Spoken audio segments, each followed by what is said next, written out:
Onto this story now. The second wave of the pandemic has hit South Africa, and there's a lot of speculation about the kind of restrictions that will be imposed by the government on various industries to contain the spread of COVID-19 during the festive season.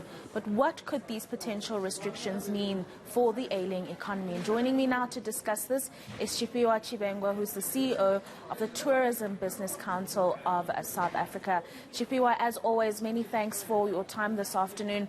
Now, we saw that the tourism industry was the hardest hit when the initial hard lockdown was initiated.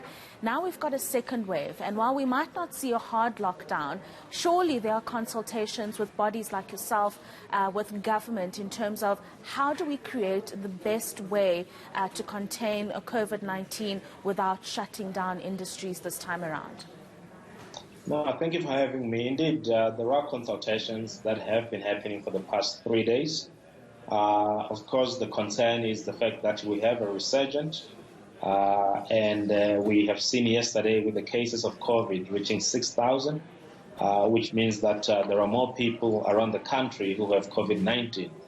Now, from our side, one of the things that we have done is to ensure that we implement a zero tolerance across the value chain of tourism, to ensure that anyone who visits our establishments or our attractions or anywhere where we do tourism must understand that they won't be allowed to go in there if they are not wearing their masks, if they are not going to be doing social distancing, and also if they're not sanitizing. So, those three basic things are going to be applied across the board without any compromise, to make sure that we mitigate the spread of this virus. So for us, yes, of course, there are concerns.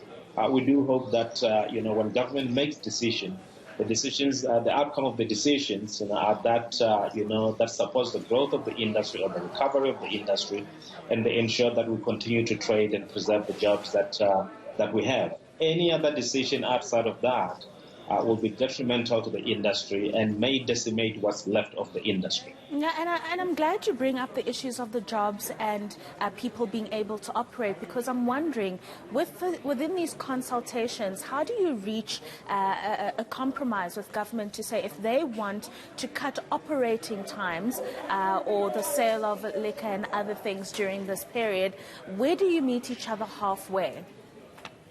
I mean, look, if there are specific problems that are at a specific location, we have to deal with those specific problems at that particular location.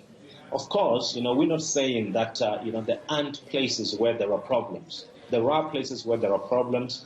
We just need to localize the solution to that particular problem. So we have to meet each other halfway to protect the livelihoods, as I've said, in terms of jobs and protecting the businesses and so forth and so on. And also making sure that, there isn't spread of the virus. But one of the most important things that this is in our hands as South Africans. If we don't comply with the COVID protocols, and I'm talking about the general COVID protocols, this is what tends to happen. And we know what led to the situation that we're in at the moment. And I think that we all have to take individual responsibilities to ensure that we protect each other's jobs, and we protect those that can't protect themselves from this COVID-19. So when we make decisions, we have to meet each other halfway. We have to make sure that we're solving problems where they exist.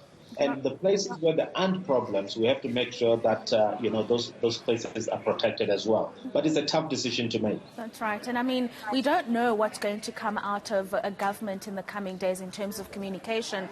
But there are people who are talking about the fact that they booked holidays to the coast for the festive season, and they are worried, should they be cancelling?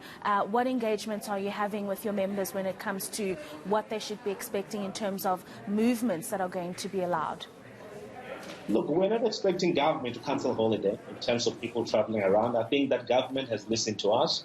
They do understand that the industry, pre-COVID, we were supporting about 1.5 million jobs. They do understand that this is one of the biggest employers in the country.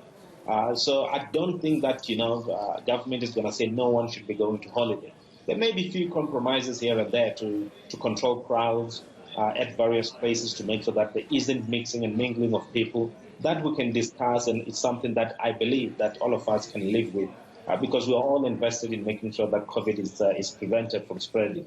So I don't think that anyone should be panicking. People should be going on their holidays. We are, as an industry, prepared.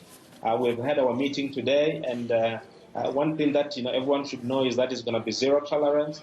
Everyone must comply with the protocols that we put in.